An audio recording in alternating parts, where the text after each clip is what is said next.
to high school. One of the greatest obstacles that they encountered was the ability to be alone, so that they could practice their instrument or read their books, etc. Those talented kids who didn't have the ability to be alone, to tolerate solitude, they eventually dropped out. I mean, not dropped out of high school, but from their talent. I mean, they became average instead of developing their potential. And that is true of adults too. We try to fill our day with activity, with interactions, even if they don't mean much, but because we are afraid of being alone, and that's in the long run doesn't it contributes more to entropy than to any flow. You recommend a number of disciplines, from meditation to yoga or to the martial arts, for people to become comfortable with themselves in solitude. Right. That or mastering some form of symbolic skill, like whether it's art or poetry or music, are also, if you are comfortable with processing that type of information, it can become a way of really feeling good about how you live in this world. So you don't need always to just passively consume, but you are paying attention and developing some skill.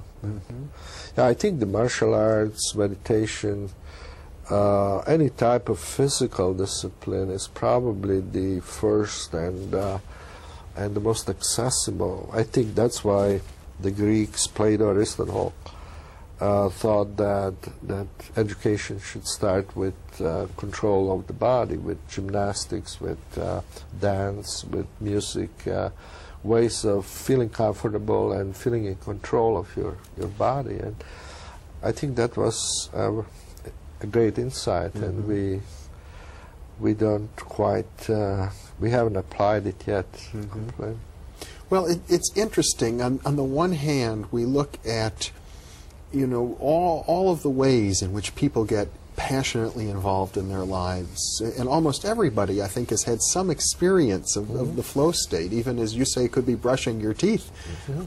And yet, when we look at humanity on the planet, there's a sense that we are out of sync. We are destroying the environment. We face some grave crises in terms of how we relate to ourselves and to each other and to the planet as a whole. It's as if whatever we discover within ourselves in the flow state really needs to be applied to the larger problems of the world.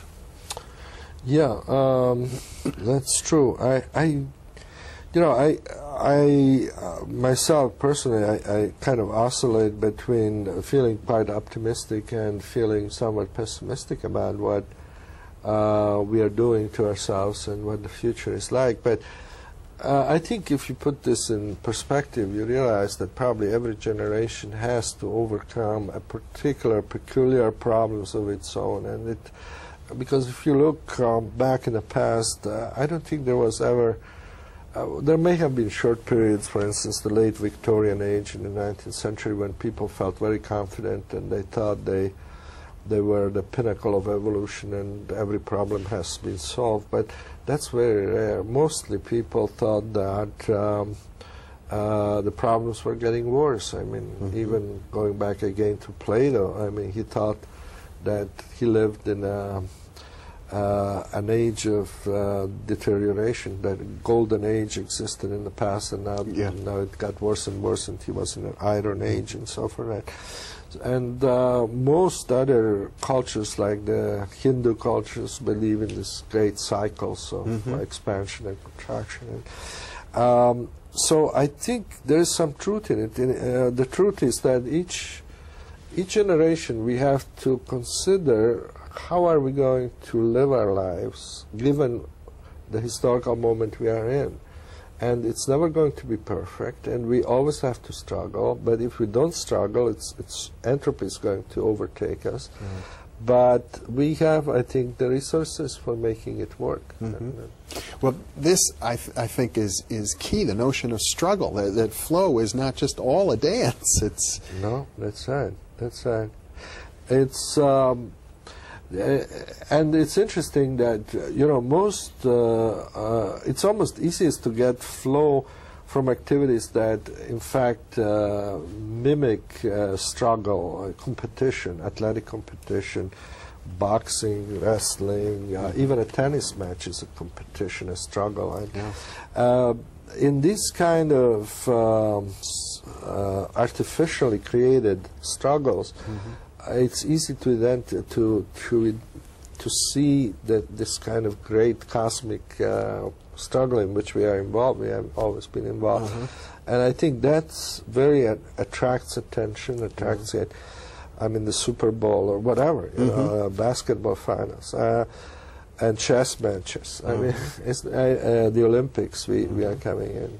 The great cosmic struggle. Well, that will be the topic of our third program in this three-part series, because we're just about out of time now. But I hope that for our viewers who have been with us, that they'll check their program guides for part 3, because then we will begin to deal with the larger evolutionary issues that are related to flow and creativity. For now, Mihaly, I want to thank you so much for being with me. Thank you, Jeff. It's been really a lot of pleasure. Thank you. And thank you for being with us.